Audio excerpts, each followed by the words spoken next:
welcome Deanna Pogorelc and Lygeia Ricciardi.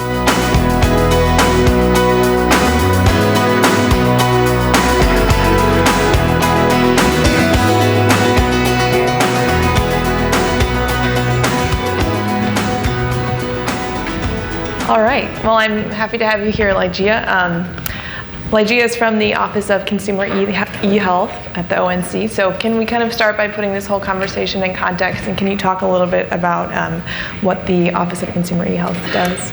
Absolutely. Let's step back even one step further and say ONC, and I believe there are a number of my colleagues from ONC, all right, out in the audience there, is the Office of the National Coordinator for Health IT. It's part of the Department of Health and Human Services.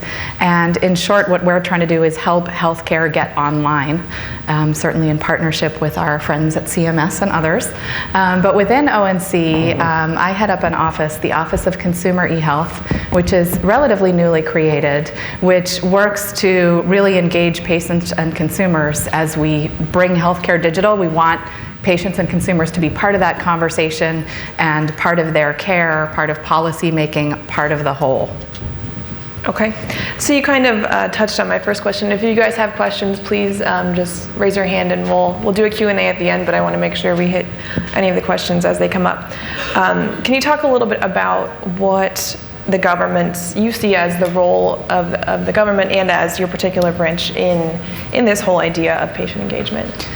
So philosophically, we see ourselves as one component in a much bigger picture, and we see our role, excuse me, as really catalysts in an area that's already taking off. I think the fact that there's an Engage conference that is focused on consumers for the first time this year is one of many examples that this is a movement that is really taking off. The number of walking gallery jackets in the room is another. There's so many others. For many of you who are sort of healthcare conference junkies, I'm sure you've noticed a shift in conversations over the last year or more that is more about consumer engagement. And our role is to help catalyze that movement, supporting it through policy changes in some cases and standards and grants, but also really bringing together people. We have a voluntary pledge program that now has more than 450 participating organizations, the Blue Button Pledge Program, through which we bring organizations together and help them figure out how to use tools we make available to them, but also to forge partnerships among them, help them work together and meet our common goal of bringing patients and consumers into both healthcare and health in a more holistic way through technology. So one of the things you touched on was policy, and as we talk about patient engagement, opening the flow of data, and all of these different issues, there seems to be a lot of policy questions and kind of uncertainties. Can you touch on some places where we are going to see some of these issues play out in policy and maybe some of the question marks that still need to be addressed? Sure. So one thing, just to start with something that has been relatively addressed, if folks aren't terribly familiar with it, meaningful use policy, which is, supports providers and hospitals in adopting electronic health records, and is something that's been developed by ONC and CMS jointly, has provisions in it for its second stage, which goes into effect in January, that patients need to be able to view, download, and access their health information. This is huge. It's written into this regulatory mechanism, so it's going to become the norm for certified EHRs to support that kind of functionality. So that is a massive step forward, and I'm really excited about that. And I think that that'll start really getting a flow of patient data directly to patients in the near term. In terms of areas we haven't really figured out yet, I mean, first of all, we're figuring out, okay, how do we get health records out to patients? There's a lot of work to be done in thinking about how do we get information from patients back to the providers who they are working with, back to other members of their care team as well. So that's certainly one area of policy work. I think also there's a lot still to be explored in, as we broadly, HHS and the government looks at, together with the private sector, health reform and implementing it, how can we really leverage it to encourage patient engagement and vice versa. So those are a couple areas that are still playing out. Okay, what about Privacy, are we going to see that play out in policy? So privacy is incredibly important. There's another conference, I believe, perhaps on the other side of town, which is more focused on privacy. It's definitely, how do we support patient privacy, I think is an incredibly important question. Certainly we have HIPAA, the rule or regulation that supports and protects our information and in a traditional healthcare context. But there are a lot of interesting unknowns at the edges. For one thing, I think it's very important as patients start to get access to their own information digitally, it's important that we as individuals be aware of what we're doing with it and how we're using it. We're responsible for our own privacy in many cases. And as an aside, a few years ago, I was trying to get life insurance, and I was speaking to a broker whom I'd never met before, and we're talking on the phone, and he says, "So, you just had a baby. Did you have a C-section? Was it a natural birth? What is it?" And I said, "What? How did you know that I had a baby?" And he said, "You're on Twitter." I was like, wow. I think I tweeted one tweet that said back from maternity leave, and he had gone and found it and, was potentially using it to make decisions about what kind of coverage I could get. So that's something to keep in mind in an age in which we're using social media so much. We need to think about not just sharing our traditional health records or medical records, but what some of our other activities that may be tracked in this sort of digital footprint say about us. And I actually think that's the bigger challenge.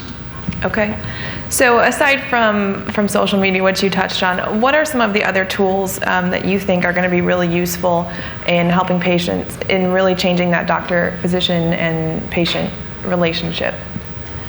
So certainly social media, ways to communicate with doctors in real time will be important, whether increasingly, I think occasionally it'll be for actual treatment, like telemedicine kinds of things, but also more for ongoing communication and collaboration in between visits, in-person visits. But I also think that I hope, again, that there will be a shift, kind of like the one that came up in the discussion with Humana before. We just really need to think less about episodes of care and treating illness and more about wellness and about using information technology to help us stay well and meet our health goals. So I'm envisioning a world in which there are, in a very short time, a lot more use of sensors. Not only things like your, smartphone or even just your cell phone, which often has a GPS tracker in it, and enables you to do things like, hook up and so on. But also, sensors that may be embedded into everyday objects. There's a really neat study by something called Project Health Design, which was a Robert Wood Johnson Foundation funded initiative, in which sensors were placed in coffee makers of elderly patients. And the idea was that making coffee requires a certain set of steps, regular steps, A through D. I'm not going to say A through Z. I don't make a lot of coffee, so I don't know how many steps. But the point is, it's a process. And with these sensors in place, they could see that when people started having trouble following the usual sequence of steps, that might be an indication of early cognitive decline or dementia. So they started doing interventions. They'd have a nurse go and pay a visit to somebody and say, "Is everything okay?" And they were able to predict pretty well from, again, embedding sensors into an everyday object that this was somebody who might need help. And I know actually Intel has done some, like Eric Dishman has done amazing work in that area, particularly with aging populations. But I definitely see this idea of expanding health and the idea of health and the way we can understand health. And using data beyond just what we would think of as health data. Right. So health data, I think, should be redefined. Health permeates so much of our lives, and there's so much, often patients themselves are the best ones to define what data is relevant to me. I imagine many of you in the room are familiar with or part of the quantified self movement. People are choosing particular data that's relevant to them and understanding it. And I think that kind of activity will become a lot more mainstream. Not necessarily that everyone will be as deeply engaged with it as some of the folks in the quantified self forefront, but just this idea of self-tracking. It's already catching on with devices that people wear, Fitbits, Jawbones, all that kind of stuff. Yep. Okay, do we have any questions? Oh, I see one right here. Just try to be loud. I'm so glad you mentioned the coffee pot sensor study. That's clearly a type of sensing technology that FDA is not going to opine on. But there's a big open question, and I wonder if your Office of Consumer eHealth has taken a position on it yet, which is for those types of devices that do replicate devices used in the medical setting, blood pressure cuff, portable EKG, portable EEG, FDA hasn't come out clearly yet and said whether or not they're going to require these to go through phase 1, 2, 3 trials like traditional medical devices, or whether they'll turn these things over to Consumer Product Safety Commission and have them regulated as consumer product devices.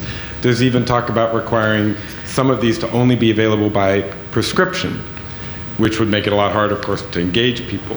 Has your office been pushing either way to distinguish one type from another and to make it a little easier for us to get these devices in the future?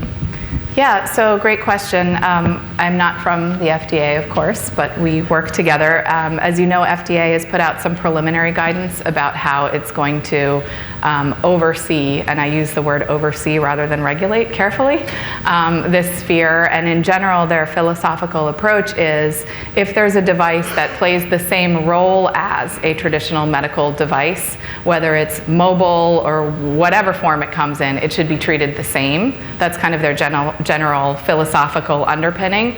I think their other philosophy, or I'll at least put in my approach, is I think it's really important to encourage the private sector to be able to keep innovating and creating new tools in a way that isn't, I've heard a lot of concerns from folks who are entrepreneurs about the difficulty of getting clearance for devices, and so I think the approach is to try to be as light touch as possible while again trying to avoid kind of harm to folks. But it's definitely a question that's very much under debate, and so we'll all have... CPSC have a position? CPSC? The Consumer Product Safety Commission, which would normally in the real world be responsible for consumer devices? Yeah, honestly, I'm not sure. I'm going to defer that to colleagues and other folks. If you want to grab a card later on, I can hook you up with someone who may be able to tell you a little bit more about the specific thoughts on regulating devices. Lygeia. Yeah. There's One of my colleagues, Kathy Kenyon. Yes. We have the FDA Safety and Innovation Act. Yeah. We have a work group of the policy committee Yeah. now that's working on health IT oversight. And so, in fact, there is I believe, an RFI that the FDASIA work group Right. of the policy committee has put out in this area. So, active work on the appropriate regulation of health IT that's non-duplicative and and supports innovation. Do you know the time frame on that, Kathy? Like, It's happening right now. I know the final they report. met like 2 days ago or something. The final report is due out early next year, and so Okay. it's a fast-moving so process. it really is an open question, and honestly, if you'd like to be engaged in it, I think there are no doubt opportunities to do so. Great. I saw a question over here. Yeah. Yes, you mentioned about your experience with having a baby and having that be on Twitter and all the social media mining that's out there. That's one of the things. I'd never put health information on Twitter or Facebook or anything for that reason. But institutionally, I have a health insurance license from years ago, and there's the medical coverage database, and all insurance agents, insurance brokers, and so on can access the medical coverage database, which has every time that you used insurance for any procedure whatsoever. Go to Quest, LabCorp, prescription, Walgreens, encounter with your physician. All of that is stored in a database. That's where they know that you have pre-existing conditions. So what could be done, and what might be done, to take that institutional data and make patients more aware of it so that they become more informed consumers? It's a great question. So my office is a strong proponent of something called the blue button, which is this basic symbol for, I've got a small one on, but I'm sure you've seen them, give me my data digitally. And I think, we're really pressing a variety of kinds of organizations to share with consumers their own personal data so that they can see what's in there. I mean, I think one parallel is to your financial data. Many of us are used to getting annually, or maybe not annually, but checking our credit report and seeing what our credit score is and kind of understanding what kind of information about us is stored. And I personally have accessed my credit reports and found mistakes or found things I didn't realize were on there. Like, really? Did I have that credit card and I never closed it? And I think we need to start thinking about our health information in much the same way. So whether it's getting your data directly from your provider via Blue Button, or perhaps via insurance organizations or even labs. There are others that will allow you increasingly. I mean, our push is to make Blue Button be this universal way of encouraging folks to let that data flow, again, to the individual so that they can know what's in it, change it if necessary, and be more informed. Any other questions? Hello, I'm Jim Grosvenor, and I'm a consultant. I work with a lot of the solution providers. And I just have a question about Meaningful Use 2 and the section on patient education. And because reading through the descriptions and so on, it's pretty clear that what the ONC is looking for is kind of an integrated approach in which the directives for patient education could come from the EMR and actually provide education in an inpatient arena. A lot of the solution vendors I'm working with are finding difficulty in getting the EMRs to actually collaborate in doing the integration. And I'm wondering whether you're seeing that at the ONC, that you have solution providers that want to do these types of things, patient engagement, patient education, so on, but they can't integrate into the major EMRs because the EMRs are not providing the time and the collaboration. Are you seeing that? And if you are, what are you folks doing about it? So again, I have a couple of colleagues who work more closely with some of the providers and EHR providers than I. I think folks are, figuring out how to do it at various levels. Some are much more successfully integrating some of those materials than others. We definitely hear pushback, I'm going to say, not only from vendors, but also from providers about, I'm not going to say pushback, concern about how do we carry forward these patient engagement requirements, whether it's, the education points that you mentioned or the view, download, and transmit ones that I mentioned. And it's interesting, we're trying to provide people with some step-by-step guidance about how to implement, because patient engagement is often a relatively new sphere for folks compared to a lot of the other things that are in meaningful use. And I actually think a lot of what we're bumping up into is just concerns and discomfort about a culture shift that's going on. And I think when you look at work like the project Open Notes, which many of you may be familiar with, in which a number of healthcare providers opened up their notes digitally to patients over a period of time and let them see not only their health records, but the actual notes that the providers had taken about the patients. What I thought was really interesting about that study was that there was a lot of upfront concern about it by providers. I don't know how to make this work logically. I'm going to get sued. People are going to, waste my time, all these kinds of things. And in the end, it turned out not to be so hard. And the vast majority of participating patients wanted to continue with it after the study. And all of the participating providers did too. So I think, again, people run into bumps of all sorts and often say, gosh, this is really challenging, we don't know how. But once we're able to kind of point the way, and they learn from each other, it turns out not to be so tough. I would point out that we have some modules on healthit.gov that are specifically geared toward providers to help them figure out the nitty-gritty nuts and bolts of how do I incorporate patient education or whatever other pieces they're trying to address. Looks like we have time for maybe one more question. Hello. Oh. I'm back here. Dimitri Kavathis. I'm with a behavioral health provider in Maryland. And don't know a lot about this, so this is all new to me. There's a lot of companies that have people that are full-time social engagement staff. They're on Facebook, they're on all these different communications, and it's their full-time job to engage people. Do you see a point in your advocacy where you're going to advocate for the government and private sector to be able to bill for that, so that doctor offices and other places can actually support something like that, so making engagement can stick? It's an interesting question.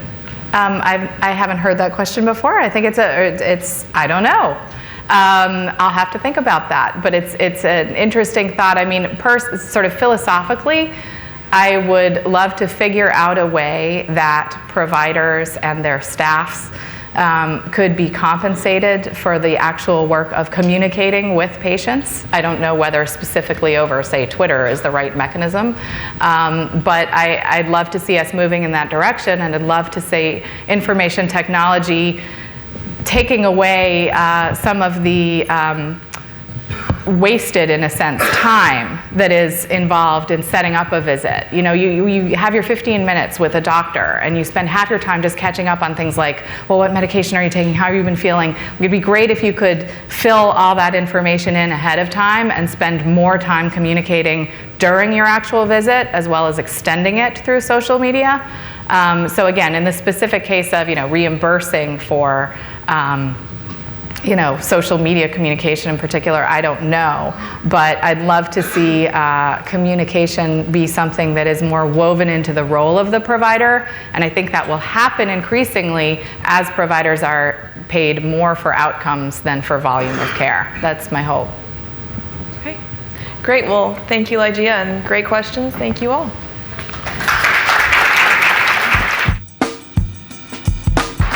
Ladies and gentlemen, please enjoy the networking break, and don't forget to record your thoughts on patient engagement on camera with the Health Innovation Team in Woodland Room.